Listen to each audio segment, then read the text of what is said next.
Et puis nous allons maintenant accueillir notre nouvel invité pour cette 11e conférence. Professeur agrégé de droit privé à l'Université Paris-Saclay, il est aussi spécialiste en droit international privé. Il est l'auteur de plusieurs ouvrages et articles de référence. Il tient d'ailleurs la chronique de droit international privé notarial au répertoire de Frénois. Donc vous la connaissez, c'est la revue juridique française dédiée aux notaires. Sa conférence, droit international privé, le divorce sans juge et le droit de prélèvement en matière de succession. Merci d'applaudir Pierre Callet.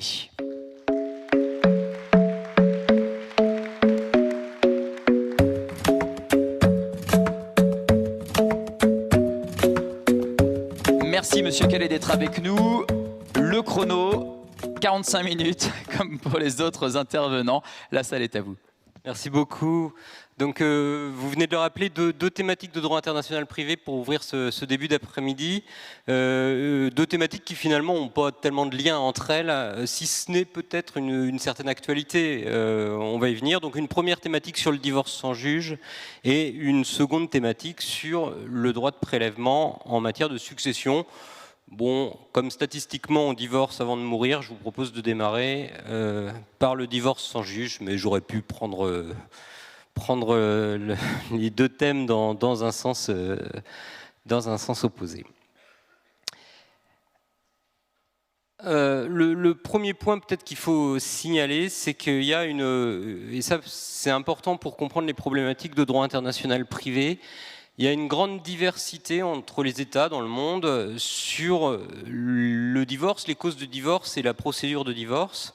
Et cette diversité qu'on rencontre entre les États, elle est largement accentuée par le processus qui s'est engagé par certains États, processus de déjudiciarisation du divorce.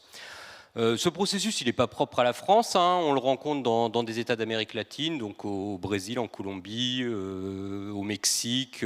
On le rencontre dans l'Europe hors Union européenne, en Russie, en Ukraine, en Norvège par exemple. Et puis on le rencontre dans certains pays de l'Union européenne, la France, vous le savez, mais aussi l'Espagne, le Portugal, l'Italie ou la Roumanie par exemple. Ce n'est pas du tout exhaustif, hein, ma liste, mais pour vous donner un ordre d'idée. Donc, ce n'est pas un processus qui est propre à la France, mais c'est un processus qui n'est pas du tout universel. Et même dans les États qui ont déjudiciarisé leur divorce, l'autorité qui est chargée d'enregistrer, alors je peux enregistrer au sens large le divorce, ou les modalités, les possibilités de recourir à ce type de divorce, est-ce qu'on peut le faire quand on est avec des enfants mineurs ou est-ce qu'on ne peut pas le faire avec des enfants mineurs, etc. Toutes ces questions-là sont traitées de manière assez différente selon les États. Donc on a une grande diversité et dans la loi de 2016 que vous connaissez, qui a introduit donc ce divorce par consentement mutuel, je donne son nom complet, mais par acte sous seing privé contresigné par avocat déposé au rang des minutes d'un notaire, ce divorce déjudiciarisé, on n'a absolument aucune disposition de droit international privé. Il y avait au moins deux questions qui se posaient, il y en avait en fait un peu plus que ça, mais il y avait au moins deux grandes questions qui se posaient auxquelles on aurait pu avoir une réponse. La première, c'est une question qui se posait à vous, c'est moi notaire, est-ce que je peux recevoir tout type de couple ou est-ce que je suis restreint? Est-ce que je peux recevoir un couple d'étrangers qui vit en France pour un divorce déjudiciarisé? Est-ce que je peux recevoir un couple de Français qui vit à l'étranger? Est-ce que je peux recevoir un couple dont monsieur est français, madame est d'une autre nationalité qui vivent à l'étranger? Est-ce que je peux éventuellement recevoir deux étrangers qui vivent à l'étranger et puis qui préféreraient divorcer par notaire, devant un notaire, parce que c'est plus simple, moins coûteux que de divorcer devant un juge? Donc est-ce que je suis contraint dans les gens que je reçois pour prononcer ce type de divorce, pour enregistrer ce type de divorce? Et puis la deuxième question qui se posait, mais elle est un peu liée à la première, c'est comment circule ce divorce? Est-ce que mon acte de divorce, il va être reçu en Belgique? Est-ce qu'il va être reçu aux États-Unis, etc. Dans la loi, rien. C'est en fait une circulaire qui a commencé à donner des premières indications de droit international privé. Et cette circulaire, elle est partie du postulat qu'un règlement européen, qu'on appelle le règlement Bruxelles 2 bis, était applicable au divorce déjudiciarisé. Alors ce règlement européen, pour ceux qui ne sont pas des spécialistes, c'est un règlement... Alors pourquoi on dit Bruxelles 2 bis? Parce que c'est la deuxième version d'un règlement Bruxelles 2, donc on a mis 2 bis. Bon, ça c'est juste pour la terminologie. Et ce règlement, il traite de la circulation des jugements et des actes authentiques donc circulation des jugements et des actes authentiques, en matière de divorce, on va dire, et de ce que le règlement appelle la responsabilité parentale. Responsabilité parentale, pour faire simple, c'est résidence habituelle de l'enfant, droit de visite de l'autre parent. Donc la France est partie de l'idée que ce règlement il était applicable au divorce déjudiciarisé. Or, ça n'avait absolument rien d'évident et la Cour de justice elle a un peu refroidi les ardeurs de la France dans un arrêt Soa Sayouni. Alors c'est un arrêt en soi qui n'a pas de rapport direct avec notre procédure de divorce. C'était un divorce syrien devant un tribunal religieux, donc rien à voir avec notre divorce déjudiciarisé. Mais finalement, la Cour de justice, dans cette décision, elle dit quoi ? Elle dit quand les règlements européens ils ont été adoptés, aucun État de l'Union européenne ne connaissait de divorce sans juge. Ce n'est pas à moi, Cour de justice, de dire que ces règlements qui ont été pensés pour des divorces devant un juge vont s'appliquer à des divorces sans juge. Et en gros, elle renvoie la balle aux législateurs européens en disant à vous la main, puisque des États ont introduit des divorces sans juge, modifiez les textes pour m'expliquer dans quelle mesure ils s'appliquent aux divorces sans juge. Finalement, elle faisait preuve un peu de modestie en disant « je n'ai pas à étendre le champ d'application du texte qui a été conçu, pensé pour un divorce judiciaire ». Du coup, on a eu une assez forte pression de la France, alors pas la seule, mais pour obtenir une renégociation de Bruxelles II bis, parce qu'elle s'est rendue compte que finalement le texte qu'elle pensait applicable ne l'était peut-être pas tant que ça. Ce qui a donné lieu à ce nouveau règlement européen que je vais évoquer, ce règlement du 25 juin 2019 qu'on appelle, alors je ne cite pas son nom exact, mais qu'on appelle le règlement Bruxelles II Ter, vous avez compris, Ter, troisième version du règlement Bruxelles II, puisque c'est la révision du règlement Bruxelles II bis. Règlement Bruxelles II Ter, donc qui a le même domaine d'application, c'est toujours la circulation des actes de divorce et des modalités de garde de l'enfant, comme on dirait à l'ancienne, au sein de l'Union européenne. Ce règlement, il est entré en application il y a un an, le 1er août 2022. Un principe clair qui est posé à l'article 65, c'est une reconnaissance de plein droit des actes authentiques, alors ça c'était clair, mais surtout c'est ça qui nous intéresse, parce que évidemment le divorce par consentement mutuel, vous le savez tous, c'est pas un acte authentique, il est simplement déposé au rang des minutes d'un notaire, on n'est pas en présence d'un véritable acte authentique, c'est juste un acte sous seing privé déposé au rang des minutes, d'où cette précision importante dans Bruxelles II Ter, reconnaissance de plein droit des accords relatifs au divorce qui ont un effet juridique contraignant dans l'État membre d'origine, donc ces divorces déjudiciarisés, quelle qu'en soit la forme, donc accords entre parties qui ont un effet juridique obligatoire dans l'État membre. Donc on sait aujourd'hui clairement que les époux qui vont divorcer en application de nos dispositions du Code civil sur le divorce déjudiciarisé verront le principe de la rupture de leur lien conjugal reconnu dans les autres États membres de l'Union européenne. Alors, concrètement, c'est une reconnaissance de plein droit qui suppose quand même des certaines modalités. Et concrètement, les époux vont devoir demander la délivrance de 2 certificats. On n'a pas fait extrêmement simple. Un certificat pour le divorce, donc la rupture du lien conjugal, c'est l'article 8 l'annexe 8 au règlement, et un certificat pour les questions de responsabilité parentale, donc les questions de garde de l'enfant, résidence habituelle, droit de visite de l'autre parent. Cette fois-ci, c'est l'annexe 9 du règlement. Ces 2 certificats, vous les trouvez assez facilement, on les trouve sur le site de l'Union européenne, le site Europa. Donc vous tapez dans la barre d'un moteur de recherche quelconque Europa, règlement Bruxelles II Ter, formulaire, vous tombez tout de suite dessus et on peut soit les télécharger en ligne, c'est assez simple, soit les remplir en ligne, soit les télécharger. C'est pas très compliqué à... Bon, je vous ai mis dans la diapo un peu à quoi ça ressemble. Je vais passer assez vite parce que les formulaires ont été un peu déformés par le diaporama. Ils sont en format normalement en paysage. C'est juste des petites croix à remplir, c'est quelque chose d'assez simple. L'idée de ces formulaires, c'est de faciliter les modalités de traduction. Donc tous les États membres, quelle que soit la langue, mettent les mêmes informations aux mêmes endroits. Donc c'est pas très compliqué à remplir. Il n'y a aucune phrase à faire, il faut indiquer les informations, le nom de la personne, le nombre d'enfants, etc., la date de l'acte et ainsi de suite, chacun mettant les informations aux mêmes endroits. Qui délivre ces 2 certificats en France ? Qui délivre ces 2 certificats ? On a attendu un peu pour le savoir et la réponse vient de nous être donnée par un décret assez récent, décret du 23 janvier 2023. Et alors là, il faut être honnête, hein, tout le monde s'attendait à ce qu'on confie au notaire le soin de délivrer les certificats, comme c'était le cas dans Bruxelles 2 bis. Et alors là, un peu à la surprise, il a été décidé, la France a décidé, que ça serait le président du tribunal judiciaire président du tribunal judiciaire dans le ressort duquel l'acte sous seing privé a été déposé au rang des minutes du notaire. Ça serait le président du tribunal judiciaire ou son délégué, nous dit le texte, qui délivrera les 2 certificats, l'annexe 8 et l'annexe 9. Il est probable que dans la plupart des tribunaux judiciaires, le président délègue ça au juge aux affaires familiales. Donc concrètement, il faudra que les époux fassent une double requête, 2 requêtes différentes, l'une pour le divorce, l'autre pour la responsabilité parentale, qui sera adressée au juge aux affaires familiales dans la plupart des cas, juge aux affaires familiales dans le ressort duquel le notaire a reçu la convention de divorce. Pour un divorce qu'on voulait sans juge, on en a 2 à saisir, enfin 2 fois le même, mais par 2 procédés différents, 2 actes différents, avec 2 certifications différentes. Bon, ce n'est pas une réussite totale.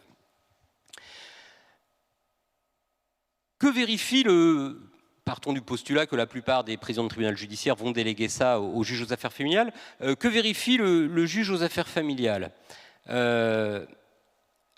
Alors, pour le divorce lui-même, il va vérifier que les juridictions françaises auraient été compétentes pour prononcer le divorce si le divorce avait été judiciaire. L'idée, et là je reviens à la problématique de départ que je vous ai dit, on aurait aimé savoir, un notaire, est-ce qu'il a des limites au fait de recevoir des actes de divorce? Est-ce qu'il peut le recevoir pour des étrangers qui vivent en France, pour des étrangers qui vivent à l'étranger? Eh bien justement, l'idée, on veut éviter qu'un pays européen devienne un peu le Las Vegas du divorce, c'est que des époux qui vivent à l'étranger de nationalité étrangère, parce qu'ils estimeraient que la procédure de divorce dans leur pays est trop contraignante, trop longue, trop coûteuse, viennent en France pour obtenir un divorce sans juge et repartent dans leur pays d'origine avec leur acte de divorce sans juge. Donc on veut qu'il y ait un lien avec la France suffisant pour qu'on puisse prononcer un divorce sans juge en France. D'où cette première condition. Donc il faut vérifier que la certification de l'acte de divorce n'aura lieu que si les juridictions françaises auraient été compétentes. Alors concrètement, ça veut dire qu'il faut que soit l'un soit l'autre des époux réside en France, donc il faut la résidence en France d'un ou de l'autre des époux s'ils résident dans 2 pays différents, ou bien il faut que les 2 époux soient de nationalité française. Et c'est seulement à l'une de ces 2 conditions, soit je suis en présence d'un couple de Français, soit j'ai un des membres du couple qui réside en France, c'est seulement à ces 2 conditions que je peux recevoir l'acte de divorce et qui pourra donc être certifié pour pouvoir circuler dans l'Union européenne. Pour le certificat concernant les enfants, cette fois-ci, il y a 3 conditions.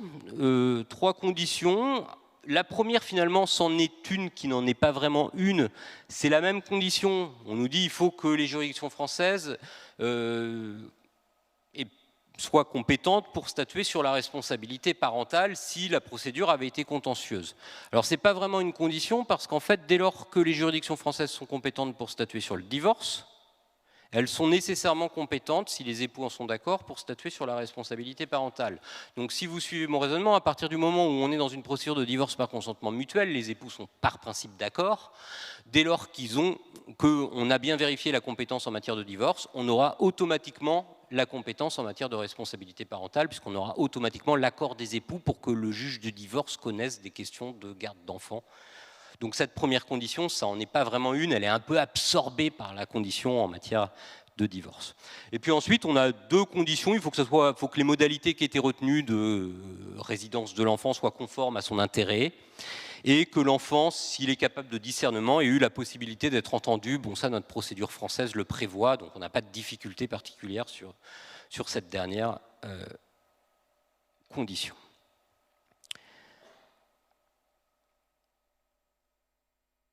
Alors, avec ce texte, est-ce qu'on a levé les difficultés?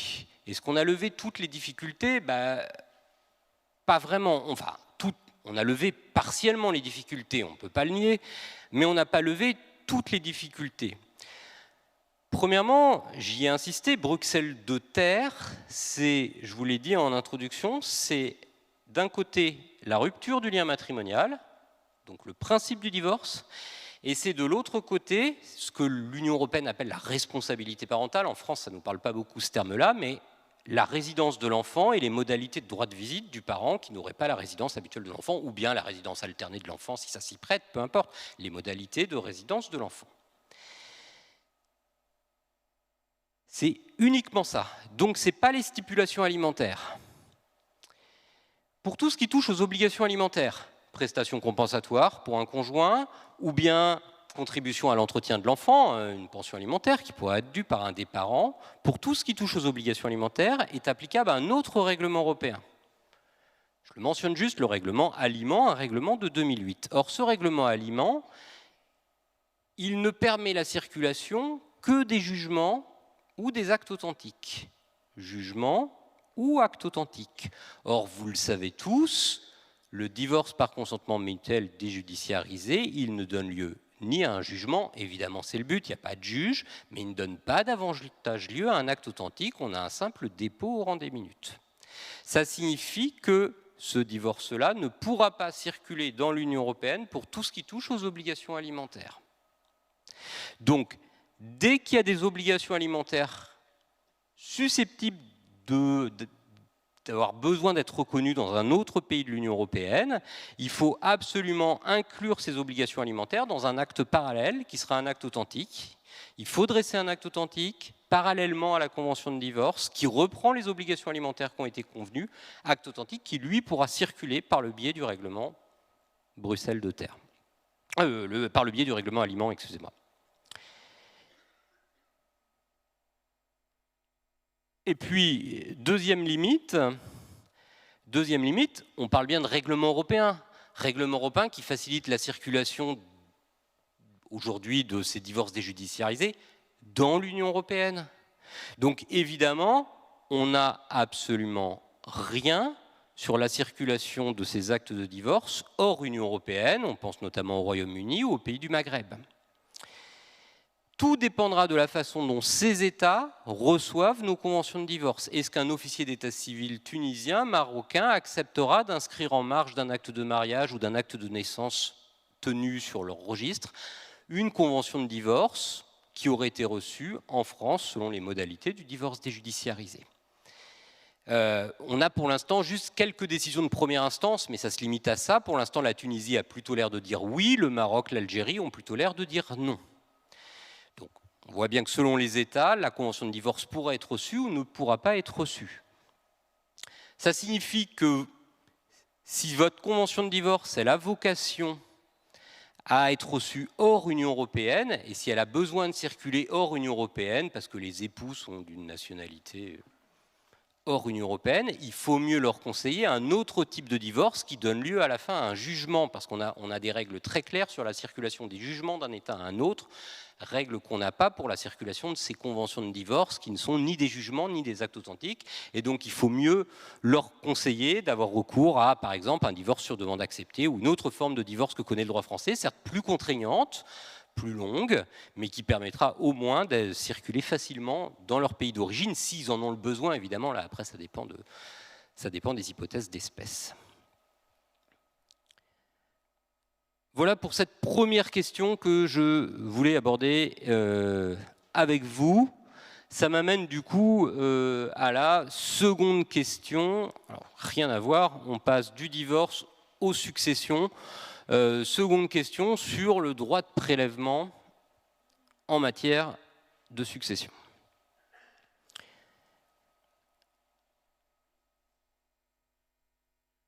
C'est un peu plus ancien, donc vous en avez probablement plus entendu parler.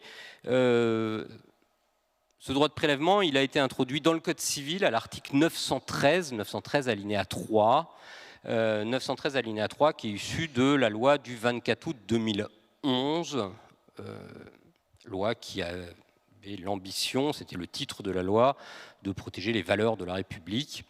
Et je vous ai mis le texte un peu long de l'article 913, alinéa 3, on nous indique, alors le texte est un peu long, mais on va essayer de le comprendre ensemble, on nous indique que lorsque le défunt ou au moins l'un de ses enfants était, au moment du décès, ressortissant d'un État membre de l'Union européenne où il résidait habituellement, donc lorsque le défunt ou l'un de ses enfants était ressortissant de l'Union européenne où il résidait, et lorsque la loi étrangère applicable à la succession ne permet aucun mécanisme réservataire protecteur des enfants, donc lorsque la loi étrangère applicable ne prévoit aucune réserve héréditaire protecteur des enfants, chaque enfant ou ses héritiers ou ses ayants cause peuvent effectuer un prélèvement compensatoire sur les biens existants situés en France au jour du décès, de façon, nous dit le texte, à être rétablis dans les droits réservataires que leur octroie la loi française dans la limite de ceci.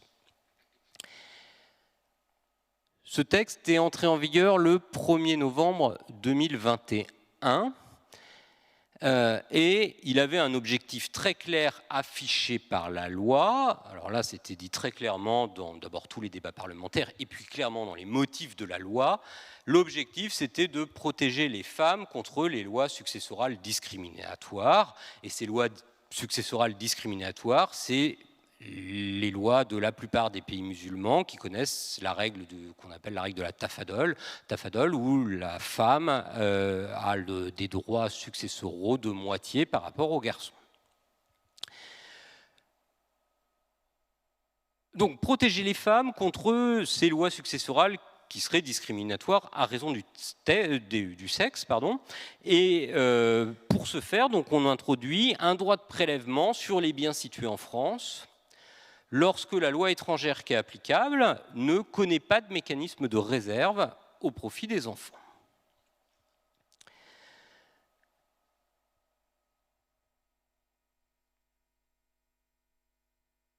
Alors la notion de mécanisme réservataire, elle n'est pas définie par la loi. Bon, on comprend tous ce que c'est, hein. C'est l'idée d'une part de succession qui doit obligatoirement être transmise aux enfants par vertu d'une disposition législative, mais la loi n'en dit rien, parce que finalement, il y a des pays qui ne connaissent pas de la réserve héréditaire proprement dite, donc il n'y a pas une part obligatoire de succession qui doit obligatoirement être transmise aux enfants. Il y a des pays qui ne connaissent pas de réserve héréditaire au sens strict, mais qui ont d'autres mécanismes de protection des enfants. Et jusqu'alors, on avait tendance à analyser les choses de manière beaucoup plus concrète. C'est-à-dire, on regardait si concrètement l'enfant il avait reçu des biens successoraux dans une mesure qui était acceptable pour l'ordre juridique français. Peu important finalement par quel biais. Est-ce que c'est par un mécanisme de réserve héréditaire proprement dite ou est-ce que c'est par une autre technique propre au système étranger? On regardait si concrètement il y avait une transmission suffisante aux enfants. Là, ce n'est pas le cas. Si la loi ne prévoit aucun mécanisme de réserve, même si elle prévoit finalement un autre mode de protection, si elle ne prévoit aucun mécanisme de réserve, le droit de prélèvement apparaît sur les biens situés en France. Le texte parle bien, je vous l'ai lu tout à l'heure, il parle bien de réserve des enfants, c'est la seule qui importe, pas la réserve du conjoint quand elle peut exister, pas la réserve d'éventuels autres héritiers comme ça peut exister. Donc la seule réserve qui est visée par l'article 913, c'est la réserve des enfants. Et le droit de prélèvement n'apparaît que si la loi ne prévoit aucun mécanisme de réserve. Si elle prévoit une réserve inégalitaire ou une réserve inférieure à la réserve française, avec des quotas différents, il n'y a pas de mécanisme compensatoire qui apparaît, pas de droit de prélèvement, hein. On parle d'une loi étrangère qui ne connaît aucun mécanisme de réserve. Techniquement, bon là, je vais aller vite parce que ce n'est pas là l'essentiel, mais techniquement, c'est ce qu'on appelle une clause d'exception d'ordre public. Un mot pour ceux qui ne sont pas des spécialistes de droit international privé, vous savez qu'en droit international privé, on peut déclarer applicable, par exemple en matière de succession, n'importe quelle loi de n'importe quel pays du monde. Et il y a des lois, et là c'est une technique générale du DIP, hein, il y a des lois qu'il est rationnellement impossible d'appliquer en France pour préserver, on va dire, je vais dire ça vraiment grossièrement, mais pour préserver les valeurs qui structurent la société française. Donc dans toutes les matières, tous les textes, toutes les conventions internationales, tous les règlements européens, on a toujours une réserve de l'ordre public international. L'ordre public international, c'est quoi? C'est la possibilité d'écarter la loi qui est en principe applicable, Voilà, c'est la loi qui est applicable, c'est celle-là, mais je ne vais pas le faire. Je ne vais pas le faire parce qu'on estime que ça heurte les valeurs fondamentales qui structurent la société française. Alors, en général, c'est plutôt la Cour de cassation qui a tendance à dire ce qui est contraire à l'ordre public ou ce qui n'est pas contraire à l'ordre public. Là, en l'occurrence, c'est le législateur, pourquoi pas, après tout, il est tout à fait dans son rôle de dire ce qui heurte les valeurs de la société française, de ce qui ne heurte pas les valeurs de la société française. Donc ce n'est pas sur le principe que le législateur décide ce qui peut être protégé de ce qui ne doit pas être protégé que le problème arrive. Donc on est dans un mécanisme d'ordre public. Et comme dans tous les mécanismes d'ordre public, on s'attache toujours aux liens que la situation présente avec la France. C'est-à-dire plus la situation présente des liens avec la France, plus l'intervention de l'ordre public est forte, et moins la situation présente de lien avec la France, moins l'exception d'ordre public international intervient.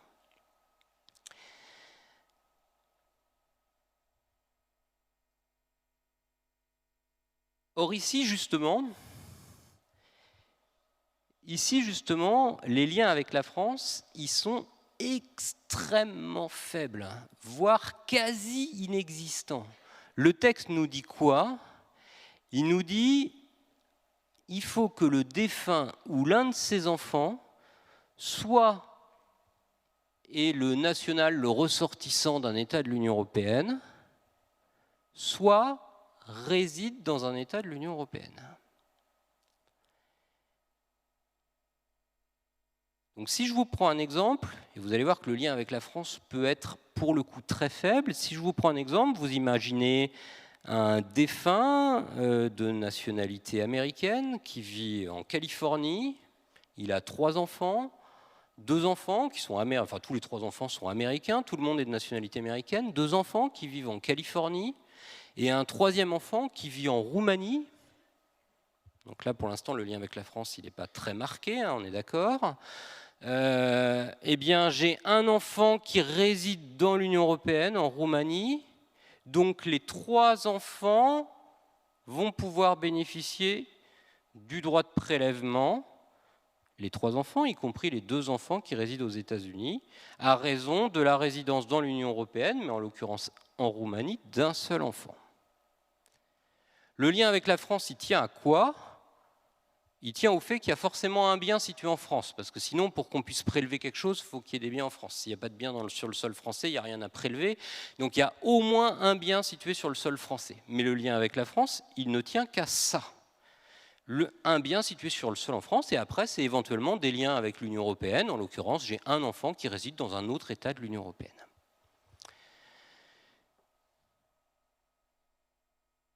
Pourquoi le législateur a retenu un critère aussi large pour instaurer comme condition d'application du droit de prélèvement? Alors pour une raison assez simple, c'est qu'en fait un droit de prélèvement, on en avait déjà eu un. On en avait déjà eu un qui a été déclaré non conforme à la Constitution en 2011. Et le Conseil constitutionnel, quand il l'a déclaré non conforme, il l'a déclaré non conforme au motif qu'il était réservé aux personnes de nationalité française. Et le Conseil constitutionnel a estimé que ça créait une discrimination à raison de la nationalité et que c'était non conforme à la Constitution française. Du coup, le législateur, quand il a voulu reposer un droit de prélèvement, il a dit « je ne peux pas prendre la nationalité française comme critère, sinon on va me dire que mon droit de prélèvement crée une discrimination à raison de la nationalité parce que je le réserve aux Français. Donc il faut que j'élargisse. » Et pour élargir, il a élargi à l'Union européenne. Donc il a dit nationalité d'un État membre de l'Union européenne, résidence d'un État membre de l'Union européenne, pour pas qu'on vienne lui faire le reproche que ça serait un privilège pour les Français qui créerait une discrimination à raison de la nationalité française des héritiers. 12 critères si larges. Je reviens sur l'objectif de la loi, parce que c'est là l'essentiel en fait. L'objectif de la loi, personne ne va ici contester sa légitimité, l'objectif de la loi, c'est protéger les femmes contre les lois successorales discriminatoires à raison du sexe, et ne pas liquider en France ou accepter une liquidation en France où la femme aurait des droits de succession à raison de son sexe inférieurs à ceux des garçons. Cet objectif, il est complètement loupé, disons les choses clairement. Cet objectif, il est complètement manqué pour 2 raisons. Première raison, c'est que ces lois discriminatoires, ce sont quoi? Ce sont les lois des pays du Maghreb, Maroc, Algérie, Égypte. Ce sont ces lois où les femmes ont le droit à la moitié moins de parts successorales que les garçons. Mais ces lois-là, elles connaissent des mécanismes de réserve. Toutes les lois. Il y a de la réserve héréditaire au Maroc, il y a de la réserve héréditaire en Algérie, il y a de la réserve héréditaire en Égypte. Il y a une réserve héréditaire inégalitaire, oui. Ah oui, elle est moins importante pour les filles que pour les garçons. Mais elle existe.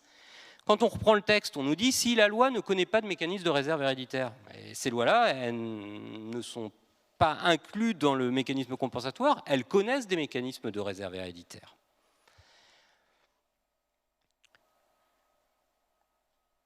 Objectif manqué parce que de toute façon, ces discriminations à raison du sexe qui existent, elles étaient déjà jugées contraires à l'ordre public international. Jamais la Cour de cassation française n'a admis qu'on liquide en France une succession en créant une inégalité à raison du sexe, parce que la loi successorale le disait. La Cour de cassation a toujours dit qu'une loi successorale qui crée une discrimination, soit à raison du sexe, soit à raison du rang de naissance, c'est une autre discrimination qui existe dans le monde, soit à raison de la religion, que toutes ces discriminations successorales sont contraires à l'ordre public international français. Donc finalement, la protection que voulait instaurer le législateur, elle existait déjà, elle était jurisprudentielle. Et concrètement, les lois qui vont être visées par ce mécanisme compensatoire, ce sont lesquelles ? Les lois qui vont être visées par ce mécanisme compensatoire, ce sont tous les droits des pays anglo-saxons. Royaume-Uni, États-Unis, Australie, la liste est beaucoup plus longue que ça. Ces droits offrent une liberté testamentaire totale. Aucune réserve héréditaire. Donc, ces droits, le droit anglais, le droit américain, permet, sur le principe, effectivement, à un testateur de créer une discrimination à raison du sexe. Liberté testamentaire totale, aucune réserve héréditaire.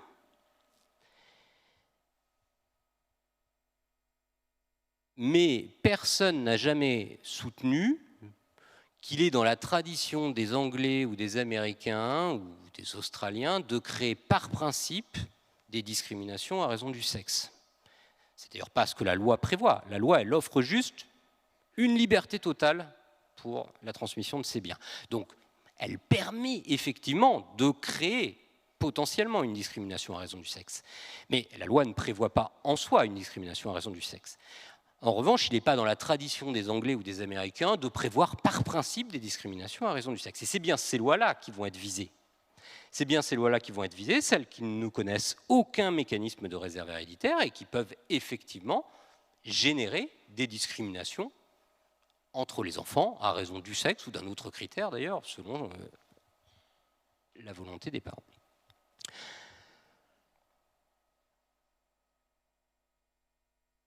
Alors, quelques remarques.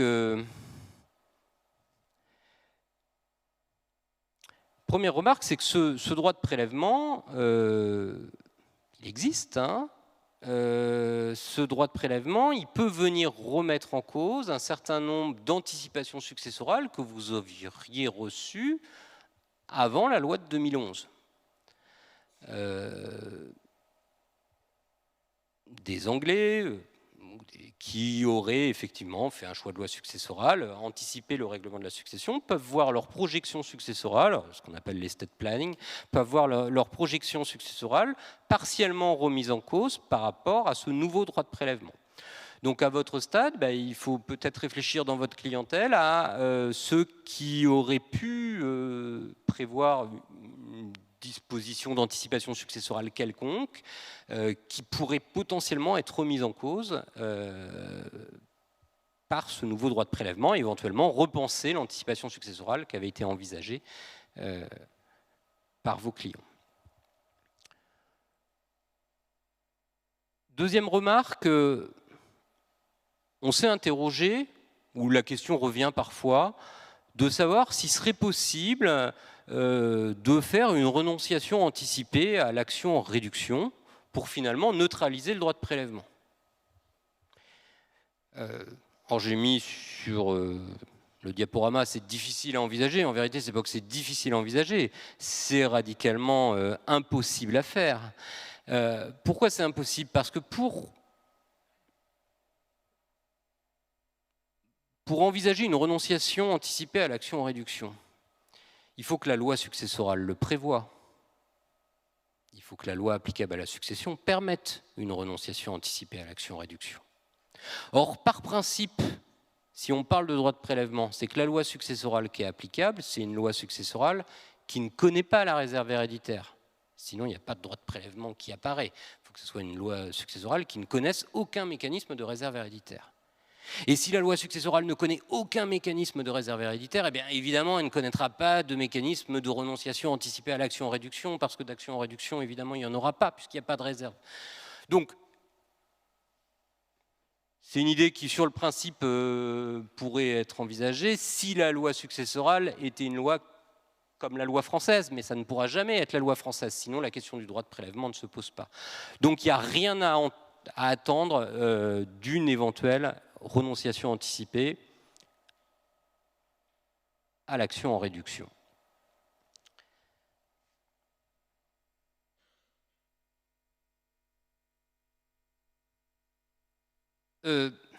Pour conclure, et je terminerai là-dessus, quel est l'avenir de ce droit de prélèvement?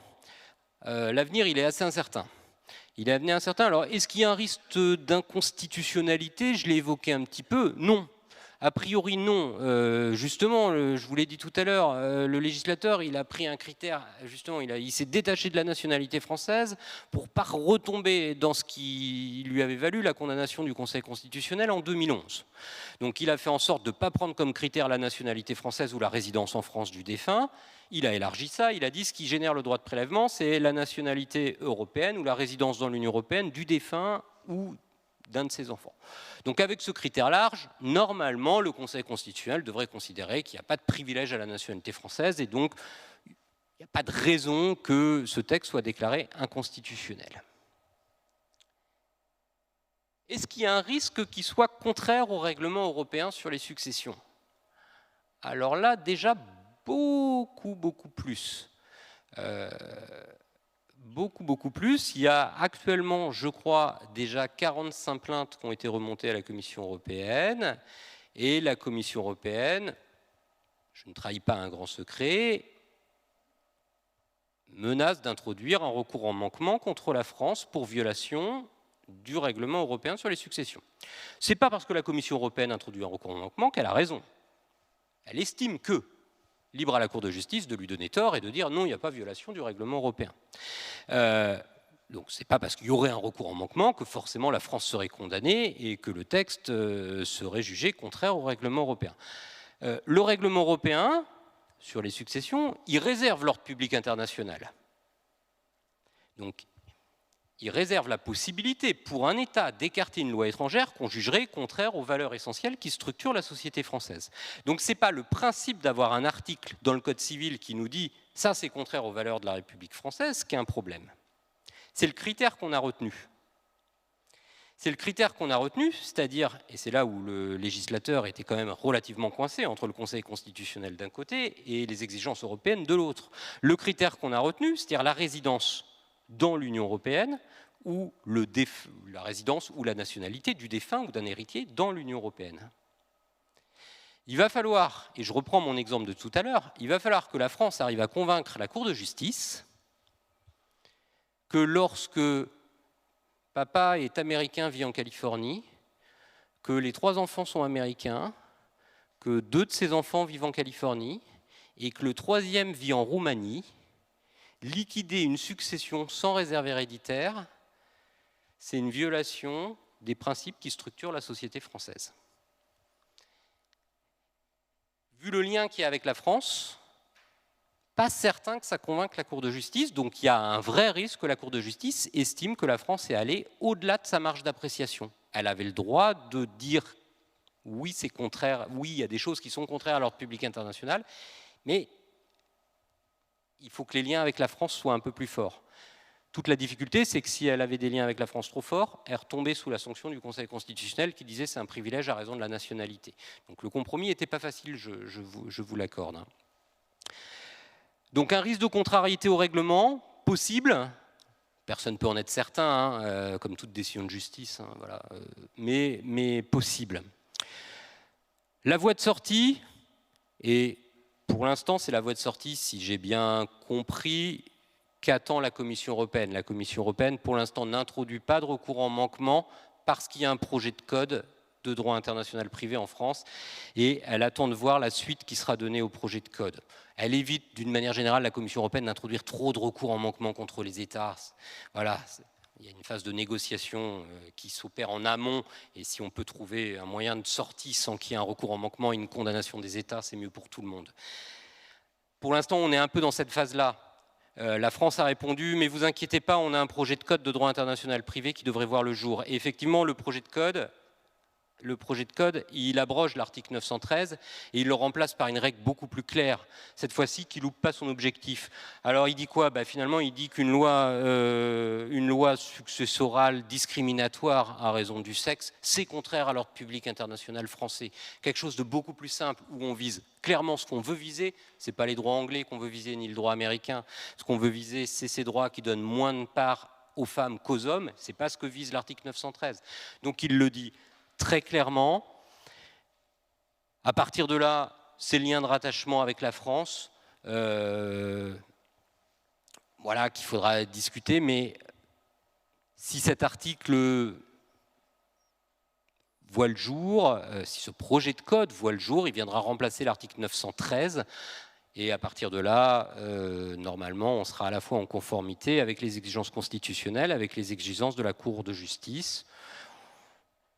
Est-ce qu'on évitera le recours en manquement? Je conclue juste là-dessus, pas sûr, parce que c'est un projet de code qui suppose une loi.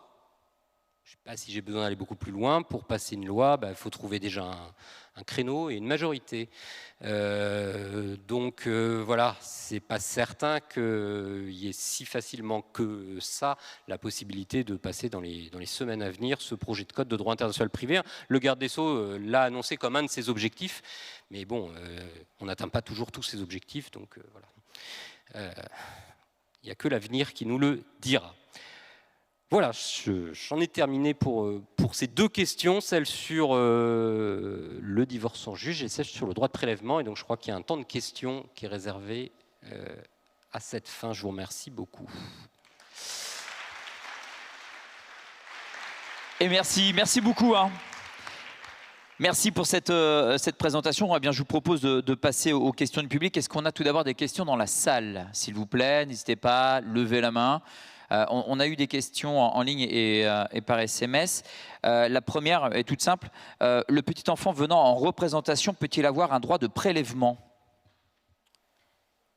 Le petit enfant venant en représentation, oui, sont visés les descendants, les ayants droit, donc il peut avoir un droit de prélèvement sans difficulté.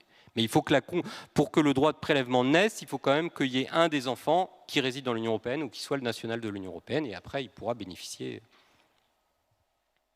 Peut-on encore choisir la loi applicable à sa succession conformément à la directive européenne de 2012 depuis l'entrée en vigueur de l'article 913 du Code civil, si celle-ci ne prévoit pas de réserve héréditaire? Oui, bien. Alors sur le principe, oui, bien sûr, on peut toujours choisir la loi applicable à sa succession. Vous le savez, depuis le règlement succession, on peut choisir sa loi nationale. Donc un Anglais peut toujours choisir la loi anglaise. Un Anglais qui vit en France, ou même qui ne vit pas en France d'ailleurs, peut toujours choisir la loi anglaise qui posséderait des biens en France comme loi applicable à sa succession. Donc oui, on peut toujours choisir sa loi, et c'est bien là la question de la contrariété au règlement européen. Le problème, c'est que ce choix de loi, il est en partie privé des faits, parce que si un Anglais qui possède des biens en France choisit la loi anglaise comme loi applicable à sa succession, et que l'article 913 instaure le droit de prélèvement, et bien finalement on va appliquer la réserve héréditaire par voie de prélèvement sur cette succession qui est en principe soumise au droit anglais. Et c'est là où il y a peut-être la contrariété au règlement européen. On le fait au motif que c'est contraire à l'ordre public international français. Donc on s'abrite derrière le fait que c'est conforme au texte. Mais c'est peut-être là où on va un peu au-delà, c'est que finalement, effectivement, on va pas appliquer totalement le droit anglais dans toutes ses dispositions, puisque le droit anglais, il ne connaît pas de mécanisme de réserve héréditaire.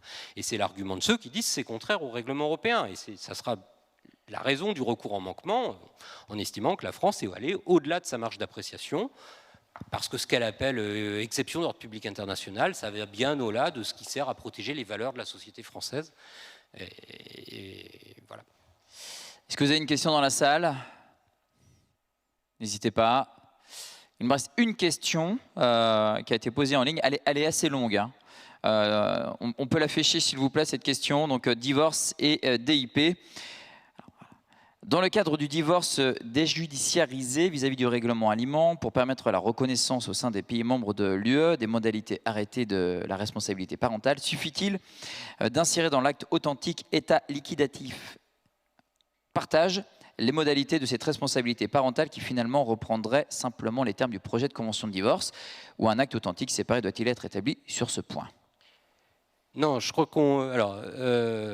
les modalités de responsabilité parentale, elles n'ont pas d'obligation d'être reprises dans un acte authentique, hein, si on parle vraiment des modalités de responsabilité parentale. Donc, modalité de responsabilité parentale, c'est comment s'exerce, comme on disait à l'ancienne, le droit de garde des enfants en résidence alternée, une résidence habituelle chez un des parents, un droit de visite chez l'autre, c'est ça, hein, les modalités ce qui relève de la responsabilité parentale. Elles n'ont absolument pas besoin d'être reprises dans un acte authentique. Si elles sont dans la convention de divorce, et elles le sont dans la convention de divorce nécessairement, si elles sont prévues dans la convention de divorce, elles pourront circuler via l'annexe 9 qui sera demandé au président du tribunal judiciaire, qui devra juste vérifier que c'est conforme à l'intérêt supérieur de l'enfant. Bon, mais si elles sont équilibrées, c'est une condition assez large et ça devrait valider l'essentiel de ces modalités de responsabilité parentale. Donc non, il n'y a pas besoin qu'elle soit reprise dans un acte authentique. Ce qui doit être repris dans un acte authentique séparé, c'est tout ce qui touche aux obligations alimentaires. Parce que les obligations alimentaires, elles ne relèvent pas du règlement Bruxelles de terre. Donc c'est ce qui touche à la prestation compensatoire, si elle n'est pas versée, sauf si c'est une prestation en capital ou jour, mais si c'est une prestation sous forme de rente, par exemple, la prestation compensatoire, et puis la contribution à l'éducation, à l'entretien de l'enfant, qui pourrait être versée par un des parents, par exemple. Celles-là, si on veut pouvoir les faire circuler, donc les faire exécuter dans un autre État, papa vit en Allemagne, maman vit en France, si on a besoin que ça soit exécuté en Allemagne, celles-là, il faut qu'on les reprenne dans un acte authentique. Si elles figurent juste dans la convention de divorce, elles ne circuleront pas. Merci donc à Pierre Callet pour cette conférence. On peut vous applaudir très fort. Merci beaucoup. Merci beaucoup d'être intervenu pour cette université de la famille.